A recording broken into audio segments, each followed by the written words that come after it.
সবাইকে স্বাগত জানাচ্ছি এটিএন নিউজের নিয়মিত আয়োজন নিউজ আওয়ার এক্সট্রাই। সহযোগিতায় ক্যামব্রিয়ান স্কুল অ্যান্ড কলেজ এবং আলোক হেলথ কেয়ার অ্যান্ড হাসপাতাল। সুপ্রিয় দর্শক, আজ আমরা কথা বলবো সংলাপ নিয়ে, নির্বাচন নিয়ে এবং রাজনীতির যে ভবিষ্যৎ সেটা নিয়ে কথা বলবো। সেই সাথে দিনের উল্লেখযোগ্য ঘটনা তো থাকছেই। আমি বাবলি ইয়াসমিন পুরোটা সময় জুড়ে আছি আপনাদের সঙ্গে এবং স্টুডিওতে দুজন সম্মানিত অতিথি আমাদের সঙ্গে যুক্ত হবেন এই আলোচনায়। আলোচনার বিষয়বস্তু যদি একবার জানিয়ে দিতে চাই, সংলাপ এবং নির্বাচনের রোডম্যাপ, এটি আজকে আমাদের নির্ধারিত বিষয়। এই মুহূর্তে স্টুডিওতে আছেন মুজিবুর রহমান মঞ্জু, সদস্য সচিব এবি পার্টি। আপনাকে স্বাগত জানাচ্ছি। ধন্যবাদ আপনাকে। জনাব মুজিবুর রহমান মঞ্জু, যেটি বলছিলাম শিরোনামের শুরুতেও, সেটি হচ্ছে যে আগামী শনিবার ৫ অক্টোবর থেকে রাজনৈতিক দলগুলোর সাথে আবারও সংলাপ করতে চান, কথা বলতে চান অন্তর্বর্তীকালীন সরকার। সেই প্রায়োরিটির বিষয়গুলো একটু জানতে চাইবো যে রাজনৈতিক দলগুলোকে ডাকা হবে তাদের আসলে প্রায়োরিটির জায়গা কোনটা থাকা উচিত বলে মনে করছেন, বা প্রস্তাবনা আসলে কি কি আসতে পারে সেখানে? ধন্যবাদ। রাজনৈতিক দলগুলোর সাথে আগেও একটা সংলাপ হয়েছে। এখন যে সংলাপটা তারা শুরু করতে চাচ্ছেন, আজকে আমি যেটা দেখলাম, প্রেস সেক্রেটারি সাহেব যেটা বলেছেন, উনি বললেন যে যেই 6টি কমিশন হয়েছে সেই কমিশনগুলোর কার্যক্রম প্রসঙ্গে আলোচনা করবেন, দেশের আইন শৃঙ্খলা পরিস্থিতি নিয়ে কথা বলবেন। তো এটা একটু অবাক ব্যাপার যে আপনার যে কমিশনগুলো হয়েছে সেটা কিন্তু অনেক সময় পার হয়ে গেছে, কিন্তু এখনও কমিশনগুলোর কাজ শুরু হয়নি। 1 অক্টোবর থেকে কাজ শুরু হবারও কথা ছিল, কাজ শুরু হওয়ার কথা, কিন্তু এখন পর্যন্ত আমরা যেটা শুনলাম আজকে, যে প্রেস সেক্রেটারি সাহেব বলেছেন যে এখনো অফিস খোঁজা হচ্ছে তাদের জন্য। আচ্ছা, অর্থাৎ বোঝা যাচ্ছে যে তাদের কার্যক্রমটা এখন শুরু করা যাচ্ছে না এই মুহূর্তে। ফলে আসলে এই কমিশন সংক্রান্ত কী বিষয়ে আলোচনা হবে সেটা আমাদের কাছে পরিষ্কার না। আমি যতটুকু শুনেছি এবং বিভিন্ন মাধ্যমে জেনেছি সেটা হচ্ছে যে প্রায় রাজনৈতিক দলগুলোকে 9টা ভাগে ওনারা ভাগ করে আলোচনাটা শুরু করবেন। সম্ভবত শনিবারে বিএনপি বা এরকম দলগুলোকে দিয়ে তারা আলোচনাটা শুরু করবেন এবং প্রত্যেক শনিবারে তারা আলোচনাটা করবেন। আচ্ছা, সেটিও তো দীর্ঘ সময় লাগার কথা। যদি প্রত্যেক শনিবারে 9টি দল হয়, তাহলেও যদি আমরা 1 মাসে 4টি শনিবার চলে আসে, সেক্ষেত্রে তো প্রায় 2 মাসের মতো ব্যাপার। তাতে মনে হচ্ছে অন্তত 1 মাস সংলাপেই যাবে আর কি। তো কথা ছিল যে 1 অক্টোবর থেকেই কমিশনগুলো কাজ শুরু করবে এবং 2 মাসের মধ্যে তারা তাদের রিপোর্ট দিবে। তো এতে দেখা যাচ্ছে যে কমিশনগুলো একটু দেরি করতে পারে এবং কমিশনের কাজটা একটু দীর্ঘায়িত হতে পারে। সেটি নিয়ে কি আপনাদের প্রশ্নের জায়গা থাকবে যে কেন এই ধরনের আসলে কালক্ষেপণ হচ্ছে? কেননা সকলের সবথেকে বড় রাজনৈতিক দলগুলোর সবথেকে বড় চাওয়া হচ্ছে নির্বাচন সামনে আসার জন্য। সেই নির্বাচন নিয়ে কি প্রশ্ন থাকবে যে কেন এরকম কালক্ষেপণ হচ্ছে? এটা হচ্ছে কি, অ্যাকচুয়ালি কালক্ষেপণের ব্যাপারটা তো পরিষ্কার হয়ে যাচ্ছে যে আমরা প্রথমেই বলেছিলাম যে কমিশন যেদিন গঠন হয়েছে সেদিন অনেকের কাছ থেকে আমরা জেনেছি যে এখনও কমিশনের সদস্য নির্ধারণ করা হয়নি, কারা কারা ওই কমিশনে কাজ করবেন।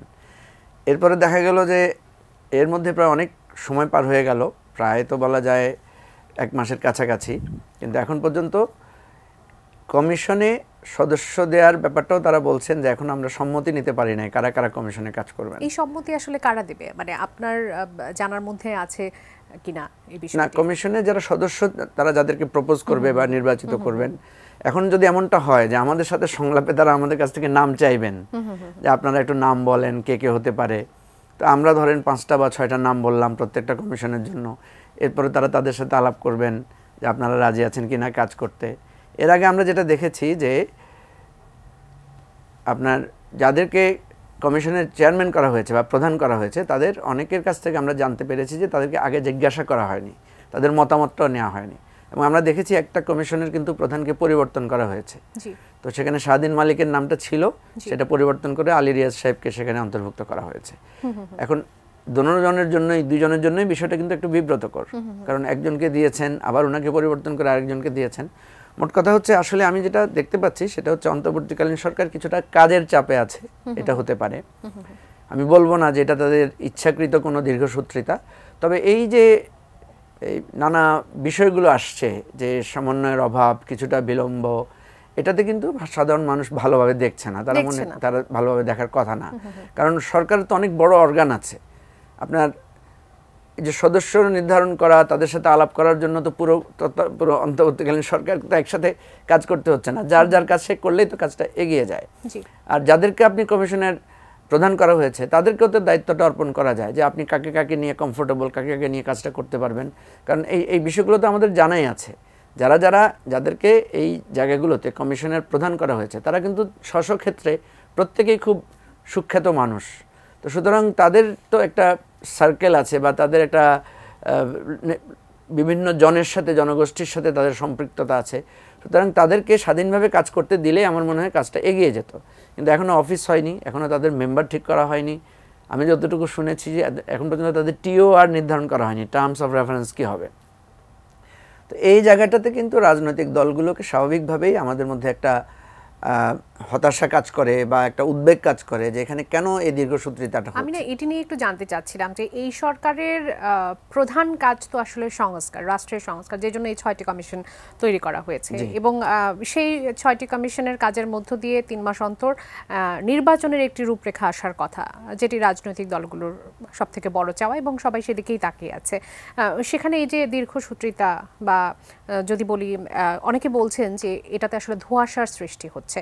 আপনারা কি এরকম কোনো ধোঁয়াশা দেখছেন নাকি এটি আপনি যে যেমনটি বলছিলেন যে আসলে কাজের একটা চাপ, সেটিকে আসলে কিভাবে দেখছেন? প্রথম কথা হচ্ছে যে একটা চাপ তো আছেই। ধরেন এত বড় একটা ডিজাস্টার হয়েছে, যেমন আমি আপনাকে বলি, আজকে সম্ভবত আমি সমকাল পত্রিকায় দেখলাম যে একজন সচিবকে সকালে নিয়োগ দেওয়া হয়েছে, আবার বিকেলে তাকে প্রত্যাহার করা হয়েছে। তাহলে এটাতে কি বোঝা যাচ্ছে? যেমন যাকে প্রত্যাহার করা হয়েছে, নিয়োগ দেওয়ার পরে শুনতে পাওয়া যাচ্ছে বা জানা গেছে যে তার বিরুদ্ধে দুদকে মামলা আছে, দুর্নীতির মামলা। তো এটা তো অ্যাবসার্ড।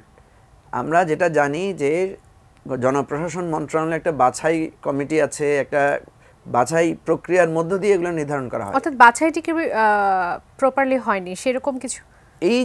এই যে জিনিসগুলো মানুষের সামনে চলে আসছে, যে এটা তো সিদ্ধান্তহীনতার ব্যাপার যাচ্ছে। এর আগেও এরকম হয়েছে ঘটনা, এবং শিক্ষা মন্ত্রণালয়ে দেখা গেছে একজন ডেস্ক অফিসারকে স্ট্যান্ড রিলিজ করা হয়েছে, আবার তাকে ফিরিয়ে আনা হয়েছে। বিভিন্ন মন্ত্রণালয়ে, বিশেষ করে জনপ্রশাসন মন্ত্রণালয়ে এই অস্থিরতাটা বা এই বিশৃঙ্খলাটা দেখা যাচ্ছে। এর আগে আপনি দেখেছেন যে ডিসি নিয়োগ নিয়েও একটা নিয়োগ দেওয়া হয়েছে, আবার পরে 8 জনকে সেখান থেকে প্রত্যাহার করা হয়েছে, এবং প্রত্যাহার করার পর দেখা গেল যাদেরকে প্রত্যাহার করা হয়েছে তাদের বিরুদ্ধে কিন্তু সুনির্দিষ্ট অভিযোগ পাওয়া গেছে। তো সুতরাং এই জায়গাগুলো বিশেষ করে আমরা দুটো মন্ত্রণালয় ছাড়া আমরা দেখতে পাচ্ছি বেশিরভাগ মন্ত্রণালয়ের কাজের মধ্যে কিছুটা বিশৃঙ্খলা, কিছুটা শ্লথগতি আছে। তো এই বিষয়গুলো তো আমাদের সামনে আছেই। তার উপরে এখন যেটা দেখা যাচ্ছে যে 6টা কমিশন করা হয়েছিল গত কিছুদিন আগে, প্রধান উপদেষ্টা যখন ভাষণ দিয়েছেন তখন মানুষের মধ্যে একটা আশা আকাঙ্ক্ষা জাগ্রত হয়েছে, যে একটা রূপরেখা মানুষ ভাবতে পারছিল যে এই কমিশনগুলোর সুপারিশ আসবে, সুপারিশ বাস্তবায়নের জন্য হয়তো আরও 6 মাস লাগবে, 6 মাসের পরে হয়তো আরেকটা 6 মাসের মধ্যে নির্বাচনের একটা রোডম্যাপ মানুষ পাবে। তো এখন দেখা যাচ্ছে যে একটা কাজ যদি এরকম হতো যে আপনি হয়তো একটা কাজ করতে বিলম্ব হচ্ছে, অন্য কাজগুলো যদি ভালো হয় তাহলে এই বিলম্বটাকে, এই জায়গাটাকে, এই গ্যাপটাকে মানুষ ভালো অন্তত খারাপভাবে নেবে না। যখন দেখা যাবে যে প্রত্যেকটা কাজে আপনার গ্যাপ হচ্ছে, প্রত্যেকটা কাজে আপনার শৃঙ্খলার অভাব হচ্ছে, প্রত্যেকটা কাজে গতিশীলতার অভাব হচ্ছে, তখন স্বাভাবিকভাবেই সবাই এটা প্রশ্ন তুলবে। আমরা জানি যে একটা বিরাট ভয়ঙ্কর একটা খারাপ পরিস্থিতির মধ্য দিয়ে আমাদের দেশ আমরা এগিয়ে এসেছি, এবং প্রশাসনে সর্বত্র একটা শূন্যতা রয়েছে। এটা ম্যানেজ করা যে কোনো সরকারের পক্ষে অত্যন্ত কঠিন, এবং সত্যিকার অর্থে রাজনৈতিক দলগুলো আমরা আজকে যে স্বাধীনতাটা ভোগ করছি, আজকে মিডিয়া যে স্বাধীনতাটা ভোগ করছে বা আমরা যে কথাগুলো বলতে পারছি, সেটা তো আমাদের অনেক বড় অর্জন। ছাত্রদের এই আন্দোলনের একটা বিরাট অর্জন এটা হয়েছে। কিন্তু আপনাকে মনে রাখতে হবে যে মানুষ কিন্তু বর্তমানকে সবসময় গতিশীল দেখতে চায়, বর্তমানকে সবসময় বাস্তব আকারে তার ফলাফলটা সে দেখতে চায়। ফলে এখানে আমরা দেখছি যে ফলাফলটা না আসার কারণে এবং এখানে কিছু এই স্থবিরতার কারণে মানুষের মধ্যে একটা দুশ্চিন্তা ভর করছে আর কি। সেখানে রাজনৈতিক দল হিসেবে আপনাদের যেমন মূল্যায়ন আছে, আপনাদের যেমন পর্যবেক্ষণ আছে, তেমনি নিশ্চয়ই আপনাদের সাজেশনও থাকবে।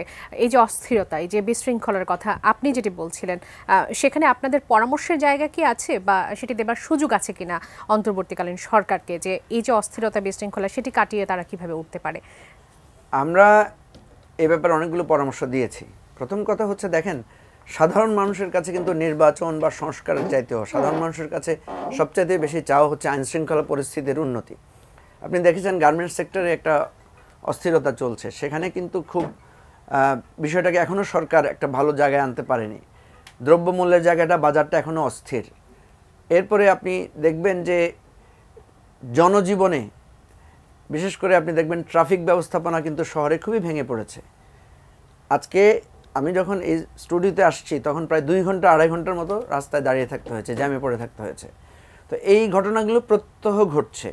এখন মানুষ যখন দেখবে যে আমরা একটা পরিবর্তনের আশা করে রক্ত দিয়েছি, জীবন দিয়েছি, পরিবর্তনের জন্য সে হয়তো 1 মাস দেখবে, 2 মাস দেখবে, 3 মাস দেখবে, চতুর্থ মাসে গিয়ে কিন্তু সে ভাববে যে না, আমরা যাদের উপর ভর করেছিলাম, যারা বলেছিল যে আমরা একটা পরিবর্তন করব, তাদের হয়তো তাদের ধারণা হবে যে ওনাদের যোগ্যতা বা সামর্থ্যের ঘাটতি আছে, অথবা মনে হতে পারে যে এখানে কোনো একটা পেছনে কোনো একটা বিষয় কাজ করছে বা কোনো একটা খারাপ উদ্দেশ্য আছে কিনা, এ ধরনের সন্দেহ সংশয় আসতে পারে। তো এই দুইটা জায়গায় খেয়াল রাখতে হবে। মানুষ আপনার সীমাবদ্ধতাটাকে মূল্যায়ন করবে, বিবেচনায় নেবে, কিন্তু সেটা যদি নির্দিষ্ট সময় অতিক্রম করে তাহলে মানুষের মধ্যে কিন্তু অস্থিরতাটা বাড়বে। ধন্যবাদ। আরও বেশ কিছু বিষয় নিয়ে নিশ্চয়ই আমরা আলোচনা করব। সুপ্রিয় দর্শক, বলছিলাম যে আরও একজন অতিথি আমাদের মাঝে উপস্থিত হবেন কিছুক্ষণের মধ্যে। তিনি আছেন সৈয়দ ইমরান সালেহ প্রিন্স, সাংগঠনিক সম্পাদক বিএনপি। আপনাকে স্বাগত জানাচ্ছি এই আয়োজনে। ধন্যবাদ। আমরা আসলে এই যে আগামী শনিবার 5 অক্টোবর অন্তর্বর্তীকালীন সরকার যে রাজনৈতিক দলগুলোকে আবারও তলব করছে বা সংলাপের কথা বলছে, তাদের সাথে বসার কথা বলছে, সেই বিষয়টি নিয়ে আজকের কথা শুরু করেছি। আপনার মতামত একটু জানতে চাইবো যে সেখানে রাজনৈতিক দলগুলোর কোন বিষয়গুলো নিয়ে আলোচনা হতে পারে, বা আপনাদের দিক থেকে বিশেষ কোনো দিক আছে কিনা, কোন বিষয়গুলোকে আসলে প্রায়োরিটি দেওয়া হবে? ধন্যবাদ আজকের এই শোতে আমাকে আমন্ত্রণ জানানোর জন্য, এবং একই সাথে আমি দুঃখ প্রকাশ করছি যে রাস্তায় প্রচণ্ড যানজটের কারণে এবং প্রচণ্ড বৃষ্টি, সে কারণেই হয়তো যানজট, সেই কথাটাই কিছুক্ষণ আগে তো বলছিলাম, সেই কারণে আমার আসতে একটু দেরি হয়ে গেল, এই জন্য আমি দুঃখ প্রকাশ করছি। এবং মঞ্জু ভাইকেও শুভেচ্ছা, অনেকদিন পরে মঞ্জু ভাইকে সামনাসামনি দেখলাম, ও কথা হচ্ছে। তো যাই হোক, আজকে যে বিষয়টি আপনি অবতারণা করেছেন যে আগামী 5ই অক্টোবর অন্তর্বর্তীকালীন সরকারের প্রধান উপদেষ্টা ডক্টর মোহাম্মদ ইউনূস এবং অন্যান্য উপদেষ্টারা রাজনৈতিক দলগুলোর সাথে তারা সংলাপে বসা শুরু করবেন। বেসিক্যালি 5ই অক্টোবর কিন্তু আমাদের এই ছাত্র গণবিপ্লবের যে সফলতার দিন যদি আমরা ধরি, স্বৈরাচার পতনের দিন যদি ধরি, সেই দিনের দ্বিতীয় মাসে যে পড়বে আর কি। তো ওই দ্বিতীয় মাসের মাথায় আমাদের রাজনৈতিক দলগুলোর সাথে বর্তমান অন্তর্বর্তীকালীন সরকারের সম্ভবত এটা দ্বিতীয় বৈঠক, তৃতীয়বারের মতো রাজনৈতিক দলগুলোর সাথে সম্ভবত বৈঠক হতে যাচ্ছে। এর আগে 2 দফায় বিএনপির সাথে third meeting, right, third meeting হতে যাচ্ছে। সরি, আমার এখানে একটু ঘাটতি মানে সমস্যা ছিল, ভুল হয়ে গেল, এই জন্য তৃতীয়বারের সাথে বৈঠক হতে যাচ্ছে। কিন্তু আমরা দুঃখজনক হলেও সত্য যে আমরা এই 2 মাসের মধ্যে আমরা এই অন্তর্বর্তীকালীন সরকারের কাছ থেকে যে পারফরমেন্সটা আমরা প্রত্যাশা করেছিলাম, সেই পারফরমেন্সটা একটু দেরি হলো, যে মানে গতিটা খুব ধীর গতি ছিল। তো ধীর গতিটা থাকাটা এই ছাত্র গণবিপ্লবের চেতনা বা আকাঙ্ক্ষার সাথে এটা কিন্তু মিলে না। তো সকলেরই প্রত্যাশা ছিল যে আসলে এই ছাত্র গণবিপ্লবের মধ্য দিয়ে যে নতুন অন্তর্বর্তীকালীন সরকারটা আসবে, তারা দ্রুত গতিতে তার যে প্রয়োজনীয় সংস্কার যেগুলো রয়েছে বা যে কাজগুলো রয়েছে, সেই কাজগুলো সম্পন্ন করে একটি নির্বাচিতের শাসনে ফিরে যাবে বা তাদের নির্বাচিত জনপ্রতিনিধিদের হাতে ক্ষমতা হস্তান্তর করবে। কারণ গত 15 বছর আওয়ামী লীগ অনির্বাচিতের শাসনের মধ্য দিয়ে তারা যেই রাষ্ট্র ব্যবস্থাকে তছনছ করে দিয়েছে, গণতন্ত্রকে তারা মানে গুম করে দিয়েছিল, নির্বাচনকে নির্বাসনে পাঠিয়েছিল, এবং একটা কর্তৃত্ববাদী কঠিন শাসনের মধ্য দিয়ে বাংলাদেশে একটি মানে এটা কি বলবো, যে আধিপত্যবাদী একটা শাসন বা একটা শক্তির যে আধিপত্য এখানে কায়েম করেছিল, এই কর্তৃত্ববাদী এবং আধিপত্যবাদী শাসনের কাছ থেকে মানুষ কিন্তু মুক্তির জন্যই আন্দোলনটা করেছিল। সেই কারণে আমি মনে করি যে প্রয়োজনীয় সংস্কার শেষ করে অতি দ্রুত নির্বাচিতের শাসনে ফিরে গিয়ে গণতন্ত্র পুনরুদ্ধারটাই হচ্ছে বড় সংস্কার, রাষ্ট্র ব্যবস্থার বড় সংস্কার কিন্তু এখানেই নিহিত রয়েছে বলে আমি মনে করি। তো সে কারণে সেই কাজটা শুরু করা উচিত ছিল, কিন্তু আমরা পরীক্ষা নিরীক্ষা কিংবা ধীর গতি যেটাই বলি না কেন, এটা করতে গিয়ে খানিকটা সময় কিন্তু লেগে গেল, এবং যে কারণে আপনার দেখেন এখনও কিন্তু প্রশাসনের বিভিন্ন স্তরে যে পতিত স্বৈরাচারের যারা সুবিধাভোগী যারা ব্যক্তি রয়েছেন তারা কিন্তু এখনো রয়ে গেছে, সচিব থেকে শুরু করে একেবারে ইওনো পর্যন্ত। জনাব মুজিবুর রহমান মঞ্জু বলছিলেন যে আসলে অক্টোবর থেকেই তো এই যে সংস্কার কমিশন যেগুলো তৈরি করা হয়েছে তাদের আসলে কাজ শুরু করার কথা ছিল, যেটি অথচ কমিশনগুলো পুরোপুরি এখনো তৈরি হয়নি। আপনি যে ধীর গতির কথা বলছিলেন বা এটার মধ্যে মানে আসলে কারণটা কি দেখতে পাচ্ছেন? এটা আমরা আসলে কোনো কারণ অনুসন্ধান করতে যাই নাই বা অনুবীক্ষণ যন্ত্র নিয়েও আমরা বসি নাই যে কারণটা কি এটা খুঁজে বের করব, কারণ এই সরকার তো আমাদের সরকার, এই অন্তর্বর্তীকালীন সরকার জনগণের সরকার। এই সরকারের সফলতা ব্যর্থতার উপরে দেশের সফলতা ব্যর্থতা জড়িত এবং ভালো মন্দ জড়িত, এবং তার থেকেও বড় কথা যে হাজারো ছাত্র তরুণের যে আপনার রক্তের যে ঋণ পরিশোধ করা, সেই ঋণ পরিশোধ করার বিষয়টি কিন্তু এই সরকারের সফলতা ব্যর্থতা। আপনি নিজেও বলছিলেন যে আসলে ধীর গতি যেটা সেটা আসলে প্রত্যাশিত ছিল না, এবং যেটা আমরা বলতে চাই এই সরকার ব্যর্থ হোক এটা কিন্তু আমরা চাই না। আমাদের যে সমর্থন সরকারের প্রতি, রাজনৈতিক দলগুলোর যে সমর্থন, এটাকে প্রশ্নাতীত রাখার দায়িত্ব কিন্তু সরকারের। এবং আমি মনে করি রাজনৈতিক দলগুলোর সাথে বা বিভিন্ন শ্রেণী পেশার সংগঠনের সাথে এই সরকারের একটি নিবিড় যোগাযোগের মধ্য দিয়ে আমাদের কিন্তু কাঙ্ক্ষিত লক্ষ্যে পৌঁছাতে হবে। আজকে আপনি যে সংস্কারের কথা, যে বৈঠকের কথা বলছেন, এই বৈঠক তো ঘন ঘন হওয়া উচিত, কিংবা ধরেন এইভাবে আনুষ্ঠানিক বৈঠক বা না হয়ে তো অনানুষ্ঠানিক অনেক আলোচনাও হতে পারে, সেজন্য একটা কোর কমিটিও হতে পারে বা লিয়াজো কমিটিও হতে পারে, এটা তো সরকারের পক্ষ থেকেই আপনার বলা হবে। কিন্তু আমরা সেটা দেখি নাই, বরঞ্চ আমরা বিভিন্ন ক্ষেত্রে সমন্বয়হীনতা দেখছি। আপনার ধরেন নির্বাচনের টাইম ফ্রেম নিয়ে এক একজন এক এক রকম বক্তব্য। আমি এই প্রশ্নটিও করতে চাচ্ছিলাম যে সেনাপ্রধান কিছুদিন আগে একটি কথা বলেন, তার পরিপ্রেক্ষিতে পরবর্তীতে আমরা দেখলাম যে অন্তর্বর্তীকালীন সরকার প্রধান আরেকটি বক্তব্য দিলেন। আমি ওই বক্তব্যটিকে যেতে চাই না, আমি শুধু এইটুকু বলতে চাই এই সমন্বয়হীনতা বা এই আপনার আমাদেরকে কিন্তু ভাবাচ্ছে, এবং জনগণকে যাতে হতাশ না করা হয় সেদিকে আমাদের সকলেরই নজর দিতে হবে। সমন্বয়হীনতা কিংবা বিভ্রান্তি এগুলোকে ঝেড়ে ফেলে আমাদেরকে বাস্তবিক এবং যৌক্তিক আমাদের লক্ষ্য নির্ধারণ করে আমাদেরকে এগোতে হবে। এবং সেই জন্য আমি মনে করি 18 মাস বিষয় নয়, আমরা যদি সকলে মিলে দৃঢ়ভাবে একত্রে আমরা যদি জন আকাঙ্ক্ষা পূরণের জন্য কাজ করতে পারি, তাহলে 18 মাসের অনেক আগেই আমাদের সেই কাঙ্ক্ষিত সংস্কার করে আমাদের কাঙ্ক্ষিত একটি নির্বাচন এবং নির্বাচনের মধ্য দিয়ে নির্বাচিতের শাসনের ফিরে যাওয়া এবং গণতন্ত্র পুনরুদ্ধার, এবং সেই গণতন্ত্র পুনরুদ্ধারের মধ্য দিয়ে আমাদের পূর্ণাঙ্গ যে সংস্কারটা আমরা করতে চাই, একটা যদি বিএনপি জনগণের ভোটে নির্বাচিত হয়, বিএনপি জনগণের কাছে যে ওয়াদা করেছিল সকল রাজনৈতিক দল যারা আন্দোলনে সামিল ছিল তাদেরকে নিয়ে আমরা সর্বদলীয় সরকার গঠন করে আমাদের যে 31 দফা এবং আরো যদি সংস্কারের ভালো কিছু থাকে সেগুলো প্রস্তাবগুলো আমরা বাস্তবায়ন করে আমরা একটি বৈষম্যহীন গণতান্ত্রিক রাষ্ট্র আমরা প্রতিষ্ঠা করতে চাই।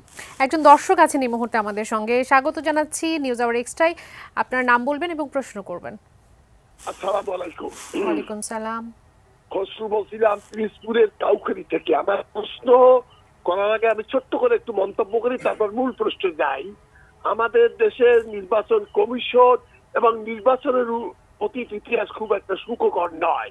নির্বাচনের কমিশনের উপর মানুষের খুব একটা আস্থা নেই। সেক্ষেত্রে অন্তর্বর্তীকালীন সরকার একটি সুন্দর গণতান্ত্রিক ধারা অব্যাহত রাখার জন্য, অবাধ ও নিরপেক্ষ নির্বাচনের জন্য যদি কালক্ষেপণ করেন, সেক্ষেত্রে রাজনৈতিক দলগুলো অপেক্ষা করবেন না সেখানে আপনারা তাড়াহুড়া করবেন? কারণ দেশের স্বার্থে, সুস্থ অবাধ নির্বাচনের স্বার্থে, সংস্কারের স্বার্থে এই নির্বাচন যদি কালক্ষেপণ হয়, সেই হিসাবে সেই থেকে আপনার দলের অবস্থানটা কি হবে এ বিষয়ে আপনাদের কাছে জানতে চাই। জনাব সৈয়দ ইমরান সালেহ প্রিন্স আপনার কাছে আসি। উনি প্রশ্ন রেখেছিলেন যে আমাদের দেশের নির্বাচন ব্যবস্থা এবং নির্বাচনের উপর মানুষের ভরসার জায়গাটুকু নষ্ট হয়ে গেছে। অন্তর্বর্তীকালীন সরকার একটা অবাধ সুষ্ঠু নির্বাচনের সকল চেষ্টা করছে, সেখানে কালক্ষেপণের বিষয়টিকে বিশেষ নজর দিয়ে তিনি বলেছেন যে যদি কালক্ষেপণ হয় সেক্ষেত্রে রাজনৈতিক দলগুলো আসলে সেটিকে মেনে নেবে কিনা বা তারা কি করবে। দেখুন, বাংলাদেশের মানুষ 15টা বছর গণতন্ত্র পুনরুদ্ধারের জন্য আন্দোলন করেছে, এবং আমি তো আগেই বলেছি নির্বাচনে পাঠিয়ে দেওয়া হয়েছিল, নির্বাচনের বিধি ব্যবস্থা সব ধ্বংস করে ফেলা হয়েছিল। এখন এটা যদি দীর্ঘ সময় লেগে যায় বা দীর্ঘসূত্রিতা যদি থাকে, তাহলে মানুষের মধ্যে কিন্তু একটা অস্থিরতা বা একটা বিভ্রান্তি এটা দেখা দিবে। এটা বাধ্য। বাংলাদেশ মানুষ গণতন্ত্র প্রিয় মানুষ, নির্বাচন প্রিয় মানুষ। 15 বছর তারা নির্বাচনে ভোট দিতে পারে নাই, তো এখন তো তারা নিশ্চয়ই ভোট দেওয়ার জন্য উদ্গ্রীব। এখন তো আর মানে কোনো দলীয় সরকার ক্ষমতায় নেই, একটা অন্তর্বর্তীকালীন সরকার ক্ষমতায় আছে। তো সেই অন্তর্বর্তীকালীন সরকারের আমলে মানুষের একটা ভোট দিতে পারবে নিজের পছন্দ মতো প্রার্থীকে উৎসবমুখর পরিবেশে, এটি তো তাদের প্রত্যাশা বা চাওয়াটা স্বাভাবিক। এখন সেটা যদি মানে অহেতুক সময় বেশি লাগে, তাহলে তো এটা তো মানুষ মানে মানে এটা অন্যরকম পরিস্থিতির দিকে যাবে। জনগণের প্রতিনিধিত্ব করে রাজনৈতিক দলগুলো। রাজনৈতিক দল তো জনগণের পালস বুঝেই তো কাজ করে, তাই না? তো সেই কারণে রাজনৈতিক দলগুলোর মধ্যে সেরকম হতাশাও যেরকম থাকবে সেই সময়, কিংবা সেই অস্থিরতাও থাকতে পারে, এটা তো মানে বলা যাবে না। সেই কারণেই আমরা বলছি অন্তর্বর্তীকালীন সরকারকে যে একই সাথে অনেকগুলো কাজ করতে হবে।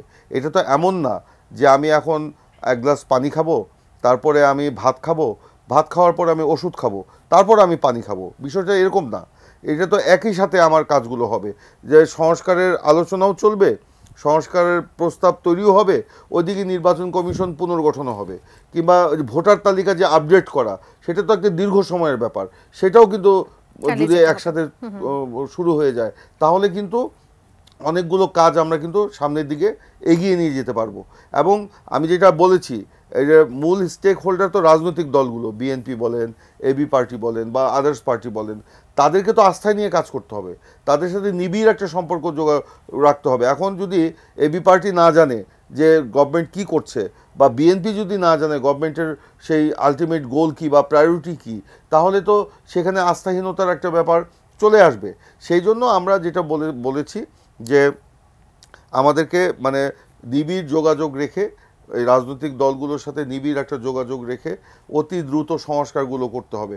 এবং এই সংস্কার বাস্তবায়ন করবে কে? রাজনৈতিক দলগুলো ক্ষমতায় যেহেতু বাস্তবায়ন করবে, তো রাজনৈতিক দলগুলোর সাথে যদি সম্পৃক্ত করে সংস্কার প্রস্তাবগুলো আনা হয়, তাহলে কিন্তু এটা আরও দ্রুত এবং আরও গঠনমূলকভাবে কিন্তু এটা এগিয়ে যাবে, এবং টেকসই সংস্কারের দিকে আমরা এগিয়ে যেতে পারবো।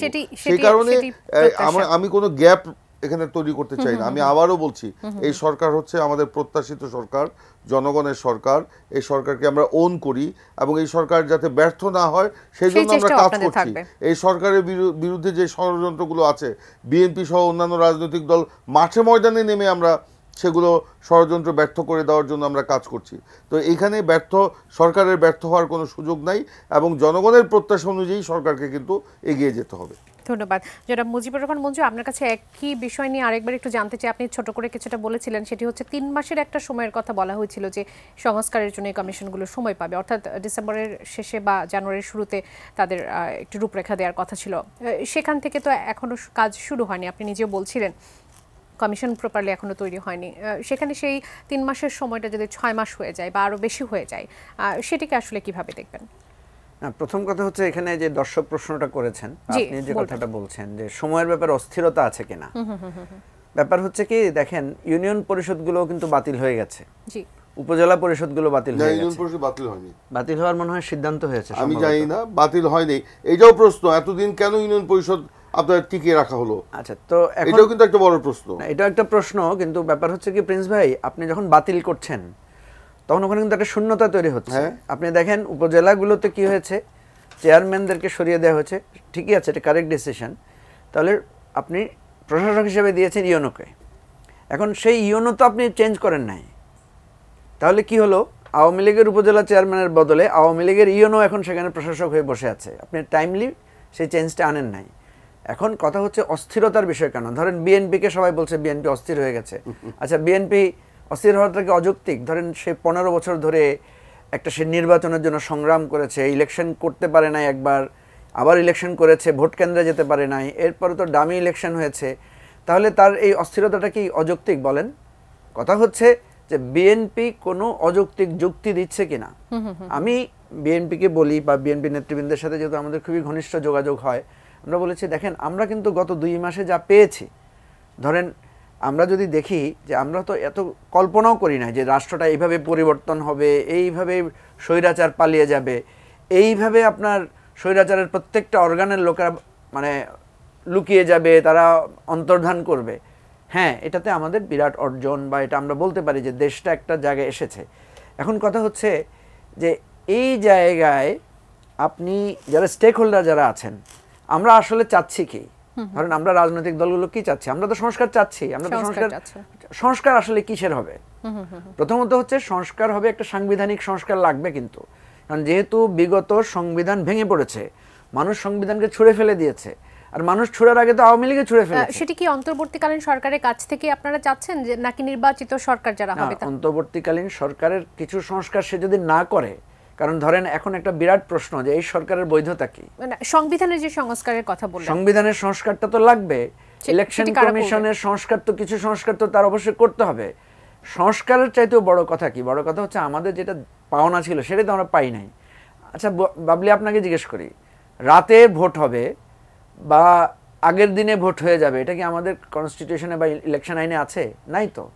তাহলে আমাদের আইনে যা আছে, সংবিধানে যা আছে, সেটাই তো আমরা পাই নাই, সেই প্রাপ্যটাই তো আমরা ভোগ করতে পারি নাই। আপনার প্রধানমন্ত্রীর পিয়ন বা তার অ্যাসিস্ট্যান্ট 400 কোটি টাকা লুটপাট করবে, এটা কোন আইনে, কোন সংবিধানে আছে? তাহলে সংবিধান তো আসলে হাসিনা ধ্বংস করে দিয়েছে। সুতরাং যেই এখন আমরা সংবিধান বা নিয়ম বলতে তো আসলে কিছুই নাই। এই বিপ্লবের পরে সংবিধানকে আপনাকে হয় নতুন করে সংবিধান লিখতে হবে, নাহলে সংবিধানের সংস্কারটা আনতে হবে। এই সংস্কারটার দায়িত্ব কিন্তু এই সরকারের। কিন্তু দেখেন, এটা এখনো শুরু হয় নাই। যেটা প্রিন্স ভাই বলেছেন খুবই ভালো কথা। আপনার এই যে টেলিভিশন চলছে না, এডিটিং প্যানেল কাজ করছে, আপনার স্ক্রিপ্ট রাইটার স্ক্রিপ্ট লিখছে, নিউজ এডিটর নিউজ এডিট করছে, এটা তো সমন্বিতভাবে সবাই কাজ করবে। এখানে তো এমনটা না যে নির্বাচন, এই কাজ শেষ করলে তারপর নির্বাচন কমিশন কাজ শুরু করবে। তাহলে এখনো নির্বাচন কমিশনে দেখেন আপনি নিয়োগ দেওয়া হয় নাই, এখনো নির্বাচন কমিশনের পদগুলো খালি, নির্বাচন কমিশনের সচিব নাই এখনো, যিনি আছেন হয়তো ভারপ্রাপ্ত, তার কোনো কাজকর্ম নাই। আমাদের প্রশ্নটা হচ্ছে, আমরা কিন্তু এখানে প্রশ্ন তুলছি না বা অসহযোগিতা করছি না, আমরা ধরিয়ে দিচ্ছি যে এই কাজটা করতে আপনার অসুবিধাটা কোথায়। আপনি যদি না পারেন পরামর্শ নেন, আপনি যদি না পারেন আপনি এটার জন্য সহযোগিতা নেন, আপনি একটা বিশেষজ্ঞদের সহযোগিতা নেন। এই জায়গায় আমরা যেটা বলছি, যে আমি খুব খোলামেলাভাবে বলছি, হয়তো প্রিন্স ভাই অত কঠিনভাবে বলতে চাচ্ছেন না, খোলামেলাভাবে বলছি যে দেখেন, 111 গভর্নমেন্ট নামে একটা গভর্নমেন্ট আমাদের দেশে ছিল, তারাও কিন্তু একটা বড় কিছু সংস্কারের হাত দিয়েছিল, এবং আপনি জানেন যে তারা -2 ফর্মুলা খুব তারা প্রচার করেছিল যে তারা এই ধরনের একটা কাজে করবে। কিন্তু শেষে তারা কি করেছে? শেষে যাদেরকে তারা মাইনাস করতে চেয়েছিল তাদের হাতে পায়ে ধরে তাদেরকে নির্বাচনে আনার জন্য তারা রীতিমতো দৌড়ঝাঁপ করেছে। তাহলে একটা আশঙ্কা থেকেই যায় যে আপনাদের এই যে সমন্বয়হীনতা বা আপনাদের এই যে গুরুত্ব যে আপনারা দিচ্ছেন না জিনিসগুলোতে, একটা সময় গিয়ে তো দেখা যাবে যে আপনি সংস্কার ছাড়াই বলবেন যে ইলেকশন, তাহলে তো স্বপ্ন ভঙ্গ হয়ে যাবে সবার। এবং এই সংস্কার না হওয়ার পেছনে দায়টা কার বলেন? আমরা তো রাজপথে মিছিল করছি না, আমরা তো রাজপথে এখন কোনো আন্দোলনও করছি না, আমরা প্রতিনিয়ত সহযোগিতার বিষয়টা বলছি। এখন সংস্কার যদি না হয়ে আপনি ইলেকশনে যান, তাহলে কি হবে? আমি প্র্যাকটিক্যাল কথা বলছি। বিএনপি এত বড় একটা দল, বিএনপিও তার নেতা কর্মীদেরকে নিয়ন্ত্রণ করতে পারবে না। কারণ দেখা যাবে যদি উপজেলা ইলেকশন হয়, সাপোজ বিএনপির 4 জন প্রার্থী হবে উপজেলা ইলেকশনে, তো 4 জন ইলেকশন হলে আমাদের সমাজে যেটা ওই যে পুরানো অভ্যাস, কেন্দ্র দখল বা ভোটারদেরকে প্রভাবিত করা, তাহলে আপনি যদি পুলিশের সংস্কার না করেন, অভ্যুত্থানের যে মূল আকাঙ্ক্ষা সেটাই আসলে বিনষ্ট হয়ে যাবে, বিনষ্ট হয়ে যাচ্ছে। তাহলে আপনি দেখেন, আমি আপনাকে যেটা পড়ে শোনাতে চেয়েছিলাম, এই যে সমকাল পত্রিকার রিপোর্ট, আপনি দেখেন নৌ পরিবহন মন্ত্রণালয়ের সচিব হিসেবে যিনি নিয়োগ পেয়েছেন, তার ব্যাপারে এখন অভিযোগ আসছে। এবং তারপরে কি হয়েছে দেখেন, আপনার প্রশাসন ক্যাডারের একজন কর্মকর্তা সুফিয়া আক্তার রুমি, উনি হচ্ছে লক্ষ্মীপুর জেলার বাসিন্দা, ওনাকে লক্ষ্মীপুর জেলার ডিসি হিসেবে নিয়োগ দেওয়া হয়েছে। সৈয়দ ইমরান সালেহ প্রিন্স, আপনার কাছে আসি, সেটি হচ্ছে যে অন্তর্বর্তীকালীন সরকারের কিছু কাজের অসঙ্গতির কথা, যে কথাগুলো আপনারা আসলে বলছিলেন, বিশেষ করে প্রশাসনের অসঙ্গতির কথা বলছিলেন, সেখানে এবার তো দ্বিতীয় দফায় বলি বা তৃতীয় দফায় বলি যখন সংলাপ আসলে করা হচ্ছে, তার আগে প্রশ্ন চলে আসে, এর আগে যে আসলে সংলাপগুলো হয়েছে সেখান থেকে অন্তর্বর্তীকালীন সরকার কি কোনো পরামর্শ প্রস্তাবনা আপনাদের গ্রহণ করছে বা সেই প্রবণতা দেখতে পাচ্ছেন কিনা, বা এই সংলাপের পর কি হবে? প্রথমত বলি যে অন্তর্বর্তীকালীন সরকারের সাথে যে আলোচনাগুলো হয়েছে সেই আলোচনায় আমি ছিলাম না। দ্বিতীয়ত হচ্ছে জানেন তো আমি মানে কোন যতদূর বিষয়গুলো আপনাদের পক্ষ থেকে বলা আমি হয়েছে? শুনেছি কিংবা পত্র পত্রিকার মাধ্যমে যেটা জেনেছি, সেখানে এই ধরনের সার্বিক কোনো প্রস্তাব নিয়ে আলোচনা হয়েছে বলে আমার জানা নেই। এবার হতে যাচ্ছে, তখন হয়তো কিছু বিষয় ভিত্তিক বিষয় ছিল। এইবার কি নিয়ে আলোচনা হবে সেটাও জানি না। এটা কোনো এজেন্ডা দেওয়া হয়েছে বলে আমাদের বলেছে যে কমিশন নিয়ে আলোচনা করবে ইত্যাদি ইত্যাদি। আজকে শুধু কমিশন নিয়ে আলোচনা হবে। তো কমিশন নিয়ে আলোচনা এই যে আপনার পার্ট পার্ট করে যে আলোচনাগুলো না করে এইটা যদি সমন্বিতভাবে একটা আলোচনা হোক, এবং সেই আলোচনার মধ্য দিয়ে রাজনৈতিক দলগুলো বুঝতে পারবে যে আসলে সরকার কি করতে চাচ্ছে। আর সবচেয়ে বড় জিনিস হচ্ছে একটা রোড ম্যাপ। আপনার সংস্কার এবং নির্বাচনের একটা রোড ম্যাপ অবশ্যই প্রয়োজন। এই রোড ম্যাপটা যদি না থাকে তাহলে অস্থিরতা বাড়বে, সমন্বয়হীনতা বাড়বে এবং বিভ্রান্তিও বাড়বে। এবং সেই জন্য আমি বলি বাস্তবিক এবং যৌক্তিক একটা বিষয় নিয়ে আমাদের এগিয়ে যাওয়াটাই আমাদের লক্ষ্য। আপনার মন্তব্য। আমি বলি যে প্রধানত 4টা কাজ এখানে, তো মানে মোটা দাগে 4টা কাজ হচ্ছে গুরুত্বপূর্ণ। প্রথম কাজ হচ্ছে যে আইন শৃঙ্খলা পরিস্থিতি স্বাভাবিক আনা, সরকারের একটা নিয়ন্ত্রণ প্রতিষ্ঠা করা। দ্বিতীয় কাজ হচ্ছে সংস্কার কি কি বিষয়ে হবে সেটা রাজনৈতিক দলগুলোর সাথে কথা বলে এটা তো ফিক্স করা কোনো ব্যাপার না, এটা 2 দিনের ব্যাপার।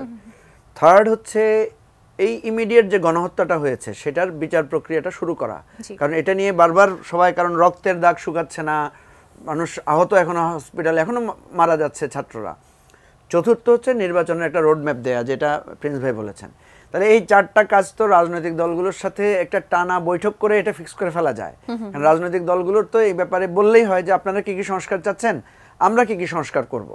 এটা তো একটা বাইলেটারাল ডিসকাশনের ব্যাপার। আপনি যদি বলি যে আমি 16টা সংস্কার করব, আমরা রাজনৈতিক দলগুলো যদি বলি যে না আপনি 14টা করবেন, এটা তো আমরা আলোচনা করে ঠিক করবো যে আচ্ছা ঠিক আছে 16টাই করেন। এখানে টাইম ফ্রেম ঠিক হওয়ার ব্যাপার।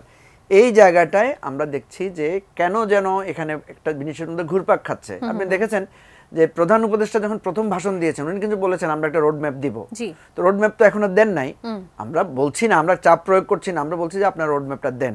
আবারও বলছি বাবলি, এই সরকারের ব্যর্থতার, এই যে সংস্কারের ব্যর্থতার দায় কিন্তু রাজনৈতিক দলগুলোর না, দায় ওনাদেরই হবে।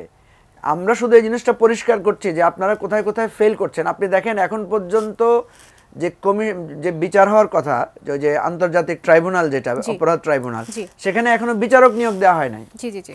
অর্থাৎ এই অসঙ্গতিগুলো নিয়ে আপনারা এখন কথা বলতে চাচ্ছেন এবং আপনারা বিশ্বাস করছেন যে রাজনৈতিক দলগুলোর কাছ থেকে পরামর্শ নেওয়া উচিত, সেজন্য ধারাবাহিক কিছু সংলাপ হতে পারে। দলগুলো আমরা স্পষ্ট করে বলেছি, আপনার আলী ইমাম মজুমদার সাহেব যাকে নিয়োগ দেওয়া হয়েছে প্রধান উপদেষ্টার কার্যালয়ে, ওনার কারণে ওখানে ক্ষতি হচ্ছে, কাজের বারবার নানা ধরনের গ্যাপ তৈরি হচ্ছে, ওনাকে এখনো প্রত্যাহার করা হচ্ছে না। রাজনৈতিক দলগুলো সবাই এই অভিযোগটা দিয়েছে। অসংখ্য ধন্যবাদ আপনাদের দুজনকে আজকে এই আয়োজনে যুক্ত হবার জন্য। নিশ্চয়ই খুব দ্রুত একটি সমাধানের পথে আমরা যাব। আমরা রাষ্ট্র সংস্কার চাই, সেই সাথে নির্বাচন চাই, একেবারে উপযুক্ত সময়ের মধ্যেই সেই প্রত্যাশা রেখে আজকের আয়োজন এখানে শেষ করছি।